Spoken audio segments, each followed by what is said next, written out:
ಎಲ್ರಿಗೂ ನಮಸ್ಕಾರ. ನಾನ್ ಪ್ರೀತಿ ಕೃಷ್ಣ ಮಾತಾಡ್ತಾ ಇರೋದು. ಪ್ರೀತಿ ಕೃಷ್ಣ ಇನ್ಸ್ಪೈರ್ಸ್ ಯೂಟ್ಯೂಬ್ ಚಾನಲ್‌ಗೆ ನಿಮ್ಮೆಲ್ಲರಿಗೂ ಕೂಡ ಪ್ರೀತಿಯ ಸ್ವಾಗತ. ಇನ್ನು ಯಾರೆಲ್ಲ ನಮ್ಮ ಯೂಟ್ಯೂಬ್ ಚಾನಲ್ ಅನ್ನ ಸಬ್ಸ್ಕ್ರೈಬ್ ಮಾಡ್ಕೊಂಡಿಲ್ಲ, ದಯವಿಟ್ಟು ಸಬ್ಸ್ಕ್ರೈಬ್ ಮಾಡ್ಕೊಳ್ಳಿ. ಇಲ್ಲಿ ನಾವು ತರುವಂತಹ ಆಸಕ್ತಿದಾಯಕ ವಿಚಾರಗಳು ನಿಮ್ಮವರೆಗೂ ಕೂಡ ತಲುಪಬೇಕು ಅಂದ್ರೆ ನಿಮ್ಮೆಲ್ಲರ ಬೆಂಬಲ ಸಹಕಾರ ನಮಗೆ ಬಹಳನೇ ಮುಖ್ಯ. ಹಾಗಾಗಿ ದಯವಿಟ್ಟು ಪ್ರೀತಿ ಕೃಷ್ಣ ಇನ್ಸ್ಪೈರ್ಸ್ ಯೂಟ್ಯೂಬ್ ಚಾನಲ್ ಅನ್ನ ಸಬ್ಸ್ಕ್ರೈಬ್ ಮಾಡ್ಕೊಳ್ಳಿ. ಧ್ಯಾನ, ಯೋಗ, ಭಗವದ್ಗೀತೆಯ ಸಾರ ಬದುಕಿಗೆ ಹೇಗೆ ನಂಟಾಗ್ತದೆ, ಮನೋಬಲವನ್ನ ವೃದ್ಧಿಸುವಂತಹ ವಿಚಾರಗಳು ಹಾಗೂ ಹೆಣ್ಣು ಮಕ್ಕಳಿಗೆ ಆತ್ಮಸ್ಥೈರ್ಯ ಹೇಳುವಂತಹ ವಿಚಾರಗಳು, ಹೀಗೆ ಹಲವಾರು ಆಸಕ್ತಿದಾಯಕ ವಿಚಾರಗಳು ನಿಮಗಾಗಿ ಇಲ್ಲಿ ನಾವು ಪ್ರಸ್ತುತಪಡಿಸ್ತೀವಿ. ನಾವು ತರುವಂತಹ ವಿಚಾರಗಳು ನಿಮ್ಗೆ ಇಷ್ಟ ಆದ್ರೆ ಲೈಕ್ ಮಾಡಿ, ಮತ್ತೊಬ್ಬರಿಗೆ ಉಪಯೋಗ ಆಗ್ಬೋದು ಅಂತ ಅನಿಸಿದ್ರೆ ದಯವಿಟ್ಟು ಶೇರ್ ಮಾಡಿ. ನಾವಿವತ್ತು ಶುರು ಮಾಡೋಣ ಡೇ 2 ಸೀರೀಸ್ ಅಲ್ಲಿ, ಮಹಾಭಾರತದ ಡೇ 2 ಸೀರೀಸ್ ಅಲ್ಲಿ ಪಾರ್ಟ್ 2. ಪಾರ್ಟ್ 1 ಅಲ್ಲಿ ನೋಡಿದ್ವಿ ದುಷ್ಯಂತ ಮಹಾರಾಜ ಹಾಗೂ ಶಕುಂತಲೆಯ ಗಾಂಧರ್ವ ವಿವಾಹ ಹಾಗೂ ಕಣ್ವ ಮಹರ್ಷಿಗಳ ಆಶ್ರಯದಲ್ಲಿ ಬೆಳೆದಂತಹ ಶಕುಂತಲೆಯ ಜನ್ಮ ವೃತ್ತಾಂತ ಹಾಗೂ ದೂರ್ವಾಸ ಮುನಿಗಳು ಶಕುಂತಲೆಗೆ ನೀಡಿದಂತಹ ಶಾಪದ ಅರ್ಥದಷ್ಟು ಕಥೆಯನ್ನ ನೋಡಿದ್ವಿ. ಇಲ್ಲಿ ದುಷ್ಯಂತ ಮಹಾರಾಜನ ಚಿಂತೆಯಲ್ಲಿ ಮಗ್ನಳಾಗಿ ಕುಳಿತಿದ್ದಂತಹ ಶಕುಂತಲೆಗೆ ದೂರ್ವಾಸ ಮುನಿಗಳು ಶಾಪವೊಂದನ್ನ ನೀಡ್ತಾರೆ. ಅದ್ಯಾರ ಚಿಂತೆಯಲ್ಲಿ ನೀನು ಮಗ್ನಳಾಗಿ ಕುಳಿತಿದ್ದೀಯೋ ಅವರಿಗೆ ನಿನ್ನ ನೆನಪೆ ಮಾಸಿ ಹೋಗಲಿ ಅನ್ನುವಂತಹ ದೊಡ್ಡ ಶಾಪವನ್ನ ನೀಡ್ತಾರೆ. ಇದು ಶಕುಂತಲೆಗೆ ಭೂಮಿ ಕುಸಿದಂತಾಗುವ ಒಂದು ದೊಡ್ಡ ಅನುಭವ. ಯಾಕಂತ ಹೇಳಿದ್ರೆ ಆಕೆ ಈ ದೂರ್ವಾಸ ಮುನಿಗಳು ಬಂದಿದ್ದ ಅರಿವು ಆಕೆಗೆ ಇಲ್ಲ. ಆದ್ರೆ ಈ ದೊಡ್ಡ ಶಾಪ ಆಕೆಯ ಬದುಕನ್ನೇ ಕಸಿದುಕೊಳ್ಳುವಂತಹ ವಿಚಾರ ಆಗಿರ್ತದೆ. ತಕ್ಷಣವೇ ದೂರ್ವಾಸ ಮುನಿಗಳ ಪಾದಕ್ಕೆ ಎರಗಿ ಕ್ಷಮೆಯನ್ನ ಯಾಚಿಸ್ತಾಳೆ. ದಯಮಾಡಿ ನನ್ನನ್ನ ಕ್ಷಮಿಸಿ, ನೀವು ಬಂದಿದ್ದು ನನಗೆ ಅರಿವಿಗೆ ಬಾರದೆ ಹೋಯಿತು. ನೀವು ಇಷ್ಟು ದೊಡ್ಡ ಶಾಪವನ್ನ ನೀಡಿದರೆ ಹೇಗೆ, ದಯಮಾಡಿ ಇದನ್ನ ಹಿಂಪಡೆಯಿರಿ ಅನ್ನುವಂತಹ ಯಾತನೆಯನ್ನ ಹೊರಗಾಕ್ತಾಳೆ. ಆದ್ರೆ ನಂತರ ಅವಳ ಮರುಕವನ್ನ ಕಂಡಂತಹ ದೂರ್ವಾಸ ಮುನಿಗಳು ಶಾಪವನ್ನ ಹಿಂಪಡೆಯಲು ಅಸಾಧ್ಯ, ಆದರೆ ಕಡಿಮೆ ಮಾಡುವಷ್ಟು ಶಕ್ತಿ ದೂರ್ವಾಸ ಮುನಿಗಳಾಗಿತ್ತು. ತಕ್ಷಣವೇ ದೂರ್ವಾಸ ಮುನಿಗಳು ನಿನಗೆ ಅವರು ನೀಡಿರುವಂತಹ ಯಾವುದಾದರೂ ಒಂದು ಉಡುಗೊರೆಯನ್ನ ಅಥವಾ ವಸ್ತುವನ್ನ ಕಂಡ ತಕ್ಷಣವೇ ನಿನ್ನ ನೆನಪು ಮರಳಲಿ ಅನ್ನುವಂತಹ ಮಾತನ್ನ ಹೇಳಿ ಶಾಪವನ್ನ ಅರ್ಧದಷ್ಟು ಕಡಿಮೆ ಮಾಡ್ತಾರೆ. ನಂತರ ಶಕುಂತಲೆ ದುಷ್ಯಂತ ಮಹಾರಾಜನನ್ನ ಭೇಟಿ ಮಾಡೋದಕ್ಕೆ ಅಂತ ಹೇಳಿ ಹಸ್ತಿನಾಪುರಕ್ಕೆ ಹೊರಡ್ತಾಳೆ. ಆದ್ರೆ ನದಿಯನ್ನ ದಾಟುವಂತಹ ಸಂದರ್ಭದಲ್ಲಿ ನದಿಯಲ್ಲಿ ಆಕೆಯ ದುಷ್ಯಂತ ಮಹಾರಾಜ ನೀಡಿದಂತಹ ರಾಜಮುದ್ರೆಯ ಚಿಹ್ನೆ ಇರುವಂತಹ ಉಂಗುರ ನೀರಿನ ಪಾಲಾಗ್ತದೆ ಮತ್ತು ಆ ಉಂಗುರವನ್ನ ಅದೃಷ್ಟವಶಾತ್ ಮೀನು ನುಂಗ್ತದೆ. ನಾನು ಇಲ್ಲಿ ಯಾಕೆ ಅದೃಷ್ಟವಶಾತ್ ಅನ್ನುವಂತಹ ಪದವನ್ನ ಬಳಸ್ತೆ ಅಂತ ಹೇಳಿ ನಿಮಗೆ ಮುಂದೆ ಗೊತ್ತಾಗ್ತದೆ.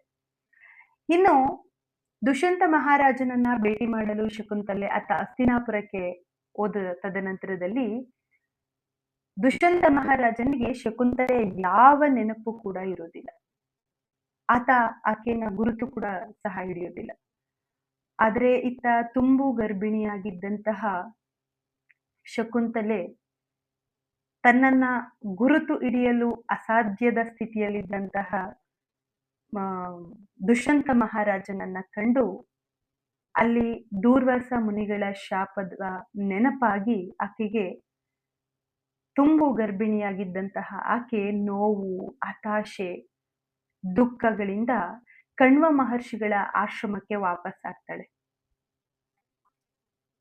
ಇತ್ತ ಬಳಸಿದಂತಹ ಭಾಷೆ, ಮಾತು, ಅದೃಷ್ಟವಶಾತ್ ಅನ್ನುವ ಪದ ಈಗ ಗೊತ್ತಾಗ್ತದೆ ಯಾಕೆ ಅಂತ. ಯಾಕಂದ್ರೆ ಆ ಮೀನು ನುಂಗಿದ್ದಂತಹ ಉಂಗುರ ಮೀನು ಬೆಸ್ತನ ಪಾಲಾಗ್ತದೆ. ಬೆಸ್ತ ಅಂತ ನಾವಿಲ್ಲಿ ಯಾರಿಗೆ ಹೇಳ್ತೀವಿ ಅಂದ್ರೆ ಒಂದು ಮೀನನ್ನ ಹಿಡಿಯುವಂತಹ ವ್ಯಕ್ತಿಗೆ ಬೆಸ್ತ ಅನ್ನುವಂತಹ ಮಾತನ್ನ ಇಲ್ಲಿ ಬಳಸ್ತಾ ಇದ್ದೀವಿ. ರಾಜ ಮುದ್ರೆ ಚಿಹ್ನೆ ಇರುವಂತಹ ಆ ಉಂಗುರ ಮೀನು ನುಂಗಿತ್ತು. ಆ ಮೀನು ಬೆಸ್ತನ ಪಾಲಾಗಿದೆ. ಆ ಬೆಸ್ತ ಆ ಉಂಗುರವನ್ನ, ಆ ಮೀನನ್ನ ಕುಯ್ದ ಸಂದರ್ಭದಲ್ಲಿ ಆ ಉಂಗುರವನ್ನ ಕಂಡು, ರಾಜಮುದ್ರ ಚಿಹ್ನೆಯನ್ನ ಕಂಡು ರಾಜನಿಗೆ ಕೊಂಡೊಯ್ತಾನೆ. ಆದ್ರೆ ಇತ್ತ ಶಕುಂತಲೆ ಇಲ್ಲಿ ಕಣ್ವ ಮಹರ್ಷಿಗಳ ಆಶ್ರಮದಲ್ಲಿ ಒಂದು ಗಂಡು ಮಗುವಿಗೆ ಜನ್ಮವನ್ನ ನೀಡಿರ್ತಾರೆ. ಆತನೇ ಭರತ. ಅಲ್ಲಿ ಆತ ರಾಜಮುದ್ರೆ ಚಿಹ್ನೆಯನ್ನ ಇರುವಂತಹ ಉಂಗುರವನ್ನ, ಶಕುಂತಲೆಗೆ ನೀಡಿದಂತಹ ಉಂಗುರವನ್ನ ಕಂಡಂತಹ ದುಷ್ಯಂತ ಮಹಾರಾಜನಿಗೆ ಶಕುಂತಲೆಯ ಎಲ್ಲ ನೆನಪುಗಳು ಕೂಡ ಮರಳುತ್ತದೆ. ತಕ್ಷಣವೇ ಕಣ್ವ ಮಹರ್ಷಿಗಳ ಆಶ್ರಮಕ್ಕೆ ಆತ ಬರ್ತಾನೆ. ಬಂದು ಶಕುಂತಲೆಯನ್ನ ಭೇಟಿ ಮಾಡಿ ತನ್ನ ಮಗನ ಸಾಹಸವನ್ನ ಕೂಡ ಕೇಳಿ ಕಾಣುತ್ತಾನೆ. ಅಂದ್ರೆ ಆತ ಭರತ ಕಾಡು ಮೃಗಗಳ ಒಟ್ಟಿಗೆಯೇ ಹಾಡುವಂತಹ ದುಸ್ಸಾಹಸಿ ಆಗಿರ್ತಾನೆ ಭರತ. ಇತ್ತ ಶಕುಂತಲೆಗೆ ನೀಡಿದ ವಚನದಂತೆ ಹಸ್ತಿನಾಪುರಕ್ಕೆ ಶಕುಂತಲೆ ಮತ್ತು ಭರತನನ್ನ ಕರ್ಕೊಂಡು ಹೋಗ್ತಾನೆ ದುಷ್ಯಂತ ಮಹಾರಾಜ.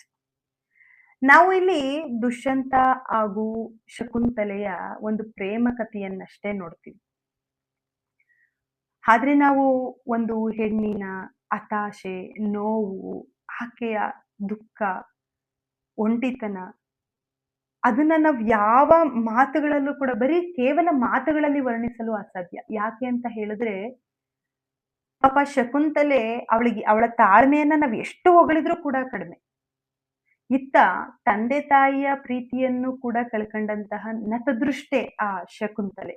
ಯಾಕೆ ಅಂತ ಹೇಳಿದ್ರೆ, ವಿಶ್ವಾಮಿತ್ರ ಮತ್ತು ಮೇನಕೆಯ ಮಗಳಾಗಿ ಜನಿಸಿದ್ದ ಕಾರಣ ಆಕೆಗೆ ತಂದೆ ತಾಯಿಯ ಪ್ರೀತಿಯಲ್ಲಿ ಆಕೆ ನತದೃಷ್ಟೆಯಾಗಿರ್ತಾಳೆ.